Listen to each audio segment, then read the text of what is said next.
En cette fin du mois de septembre 2025, le projet de modernisation de la route nationale numéro 12, Monterne-Tchela-Singini, c'est un peu plus de 30% de réalisation avec 40 km revêtus sur les 113 qui la composent. C'est un projet prometteur qui va d'ici peu booster l'économie de la zone. Peu à peu, l'ancienne piste boueuse en saison de pluie et poussiéreuse en saison sèche laisse la place à une route asphaltée avec marquage au sol et bornes kilométriques à chaque kilomètre. Ce mardi 30 septembre, la première ministre Judith Suminwa Tuluka, en séjour de travail au Congo central, a été voir le projet. Dans la cité de Lukula où se trouvent actuellement les travaux, la chef du gouvernement a été saluée par les officiels et les coutumiers avant de recevoir les explications du projet. Nico Nzaou, directeur général de l'Agence congolaise des grands travaux, maître d'ouvrage délégué du ministère des infrastructures et travaux publics, qui supervise ces travaux, a fait savoir que le rythme d'avancement actuel des travaux rassure. Outre l'asphaltage, certaines zones du projet sont en cours de stabilisation au ciment dosé à 5%, d'autres encore attendent la venue de la monocouche.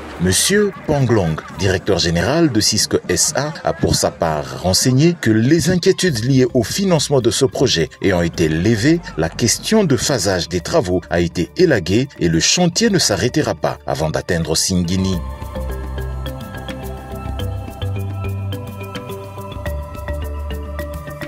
Singini justement, lieu du dernier repos du premier président de la RDC, Joseph Kasavubu, a été le point de chute de cette visite. La première ministre a honoré sa mémoire en s'inclinant dans le mausolée et y déposant une gerbe de fleurs. Le passage de la première ministre sur la RN12 aura été un moment de communion avec les compatriotes travailleurs